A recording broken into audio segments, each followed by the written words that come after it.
So, good news and bad news. As you can probably tell, my beautifully marbled door cards, because someone painted them crap, are still behind me. Now that means if my door cards are still behind me, that means what they're attached to is still behind me, which means it didn't sell. So, anyone interested, put it on the comments, but right now I've got other plans for it. So it didn't even pass that, don't care. What we're going to do is show you what's going on. So right now we have two batteries in the van, but we have no way of really controlling how they work. So we need that. And when I say controlling, I mean using it, making them both useful at the same time. So there is a main battery under the bonnet, as in the front bonnet, not the bonnet I'm currently staring at. That does the job. So it does the starter, does everything. Everything goes through that battery, and that is awesome. It is a nice big battery, and the alternator does handle that battery, so that leaves us with the original battery, which is still sitting in place. It's just not connected to anything. That we need a charging system and all of that crap. So that brings us to a 40 amp hour DC to DC charger. So basically these are just supposed to, it's a wizard Harry. We'll just put it that way. I am a lazy bastard. I'll show you why. Because I found these. Those are awesome. Problem is they don't have a fuse. So I found some fuses. Probably the most expensive way, but also the laziest way. Two fuses, 50 amp. If it does actually require 60 amp, just swap them out. Wires are rated for 100 amp. Made sure the wires are actually the same bloody wire. Well, spec wire. As close to spec as possible, because I believe this is actually rubbish wire and this is actually pretty good wire, because the price of that was not cheap. And then of course that goes to the terminals on the batteries respectively. I'm still going to have to figure out what I'm doing about the negative for the battery under the seat here. And of course we need to mount this, so I have some flat bar from Bunnings. I brought some new crimpers from Total Tools and some door stops and some wire. So JKR, Supercheap, Bunnings, everybody got hit this weekend, so let's just get on with it. So first, I do need to measure up how high I need to be above the battery, and that tells me how high this is. So to do that, we're going to just connect this here like this for now. If I can put that terminal on there, I'm going to, just dodgily. No, I'm not. I need to find a new solution for this, but that's okay. I think I may have one somewhere. And otherwise it's $17 down at fucking Supercheap to build some fucking yank jank fucking connector that's going to be weird as shit, but that's okay. Japanese batteries, everybody. Old school ones anyway.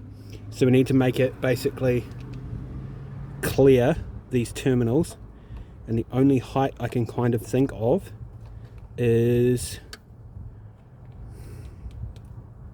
I don't know, and I can't find my fucking tape measure.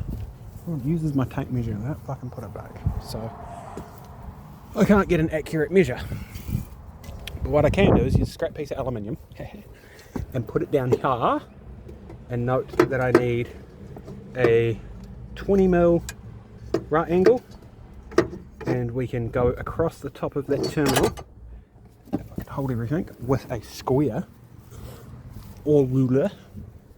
That's how you roll. If you have a tape measure, my god, this would make life much easier, because I wouldn't be making guess measurements like this shit.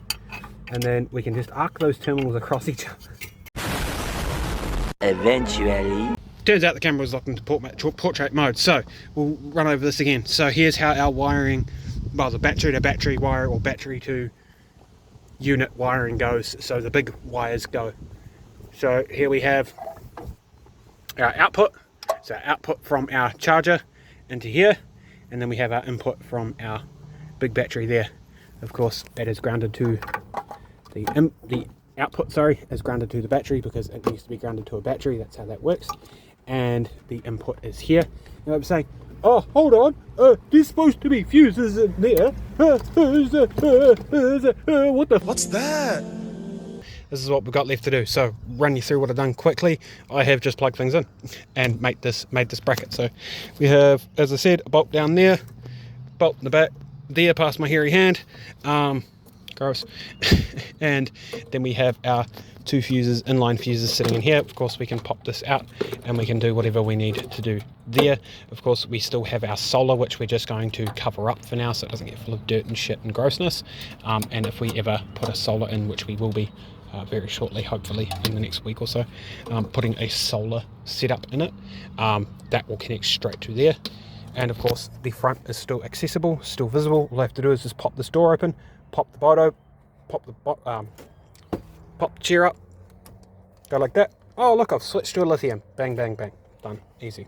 So right now is we just need to connect this. So this I'm going to have to find where I can make it live, as in where can I route this through.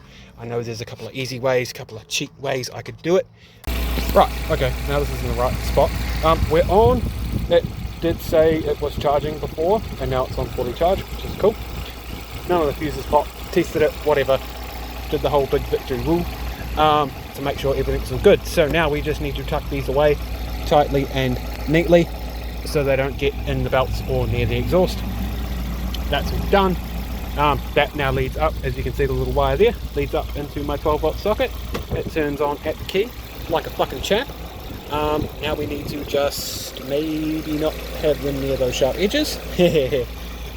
Probably tidy this up a bit, but yeah, we need to just insulate over that solar connector for now, because it's going to be a little while before we get anything connected there, which I'm pretty sure they make long enough leads to go from my roof to the engine bay here. So yeah, basically that's it. Plug it in and roll on.